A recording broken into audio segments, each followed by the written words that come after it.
cook for all seasons, and that's what she is too. Oh, well, we try. Well, you know, during the holiday season, I don't know about you, but I get real tired of turkey and all the traditional stuff. Yeah. And you typically have family coming in, and this recipe is another good way to use venison. Oh yeah. Can't ever have too many recipes for venison, but it's real pretty and real festive, but it's real tasty and it's different. It's Southwestern shepherd's pie. Southwestern shepherd, boy, that's a contrasting term. It is. It actually is, because shepherd's Southwestern means, you know, Arkansas, Southwestern Arizona. means using chili peppers and and shepherd's pie to me means Old England. It does. It actually is. So what we've done is kind of combine the two. Shepherd's pie usually has a crust made out of mashed potatoes. Oh, really? We've used potatoes, but we've used potatoes and garlic, but we've also used cornmeal and made polenta. So this is a potato polenta crust. Polenta. Polenta is just a glorified yuppie way of saying cornmeal mush. Cornmeal mush. It's just it's cornmeal and water, but you can make polenta and slice it and fry it, and it's very tasty. What we've done, John, to this point is we've cooked our potatoes and our polenta, combined it, and then we've lined a casserole dish with the bottom and the sides, and then we're going to fix the rest of our mixture and put it in there, and then we're going to top it with a crust, a top crust made out of the same thing. And then stick it in the oven. And then we're going to bake it in the oven. This is venison tenderloin, about a pound, just cubed up.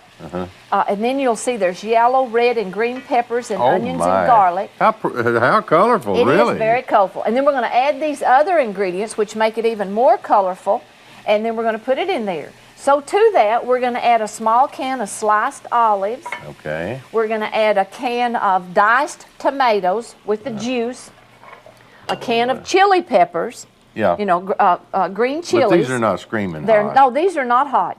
Chilies typically are not. No, they're not. You can get all different kinds. Now, we're going to add a little hot and a little zest in a minute, but we're not yet. That kind of hot I can stand. Cup of frozen corn. Okay. Whole kernel corn. Whole kernel. You know, not cream. Then we're going to add a can of red beans. And red beans does not mean red kidney beans, but if you like red kidney beans, they'll work just fine. If you like pinto beans. Pinto beans. If you don't like beans, don't put them in there. Right. You know, I mean, that's the thing about cooking. I always say, now I think all those professional chefs. You suppose there are people who don't like beans? They tend to. I can't imagine people not liking beans. I can't either. But they tend to, you know, cooking is not, in my area, in my way of thinking, cooking's not an exact science. No, it shouldn't And be. if you don't like something, don't put it in there. If you like something, add a little extra. Yeah, right. So we've put that in there. Then this is 2 tablespoons of cilantro. You know, that's just Mexican parsley. Been down that road before. Nice stuff. This is 2 teaspoons of cumin seed and coriander seed, and I like to use the whole seeds and then grind them up like that, put them in there. That really makes it flavorful. You would have made a great old-time pharmacist with that mortar and pestle. I would, wouldn't I? Oh, yeah. This, now, John, here's where your little spice is going to come in. This is a chipotle pepper. I don't know about chipotle. You buy them canned like this in adobo sauce, which is a tomato sauce. Anywhere? Yes, almost any supermarket anymore in the Mexican section will have some of these. You can buy them dried, but this is the way I like to do them. Chipotle is a smoked jalapeno pepper. They put them in a little oven outside and smoke them to dry them that way, and it just really gives it a good flavor. Oh, well, that won't be just screaming hot either. I mean, maybe not. Well, okay. Maybe not. Okay, it doesn't have any of those little old miniature atomic bombs. It doesn't have any of those habaneros, no, but it'll give it a little bit of bite, which is what we like. Sure. Then we take about an 8-ounce package of Monterey Jack cheese, and I like to cube it up like this because I like when you eat this dish to have a little, you know, instead of having grated cheese and putting it in there, put that like that.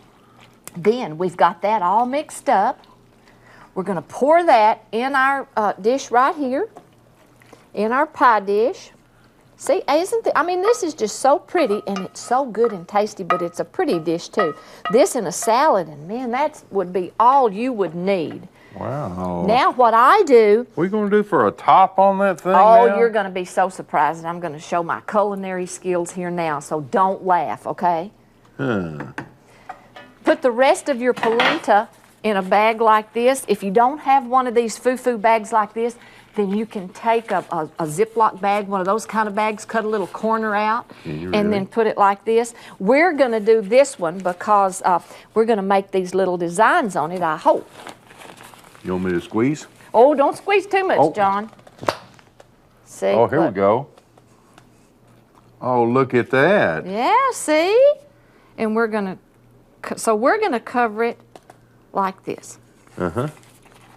And if you don't have one of these, you can just spread it on. Isn't that cute? Won't that be cute? And we're going to seal this entire thing up with this polenta, and then we're going to bake it. Ooh. You seal the whole time? Yeah, you put a whole top, just like you put like an extra pie.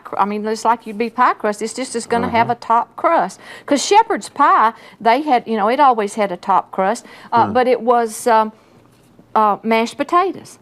And Old English Shepherd's pie. I just looked it up in one of your cookbooks a while ago. Yes, and the cookbook was actually from England, wasn't it? Yeah. Where you looked it up. And it had lamb or beef. Yeah, because you and I were discussing that, and we thought there was a possibility. We thought it might use organ meats. Yeah, that's what I thought originally. Yeah. See, look, isn't this cute? Are you going to have enough? You're sure that's going to come out just exactly right, Phil? Well, I planned it that way, John. Well, I believe that. Yeah. You see, there's actually a whole bunch more in here. Yeah, you could be. It's a little labor intensive, but it's a lot of fun, and it's real pretty. Now, once we get this covered, then we're just going to put this in the oven. We're going to cook it in a 375 oven. Look at this. In my oven, it takes about 45 minutes because you want these potatoes and this polenta to cook to a golden brown. Now, got a little left to fill in the gaps with. Fill in the gaps. Just right. And so... Is it important to close holes like that? Oh, no, it's not necessary. It just looks better. So having done that, I'm going to stick this in the oven, and John and I will go solve the world problems and come back in about 45 minutes and show you. And I'll see if I can talk John into tasting it. I bet I'll do it.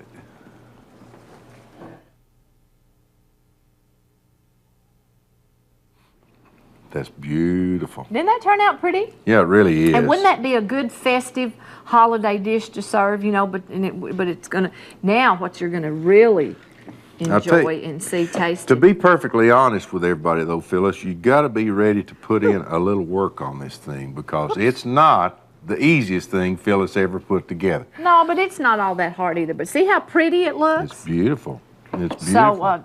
So I'm going to tell, while you're kind of blowing, I'm kind of going to tell the ingredients because it's going to be warm and John's going to worry about that. Oh, it's got cheese, melted cheese in it. Southwestern Shepherd's pie.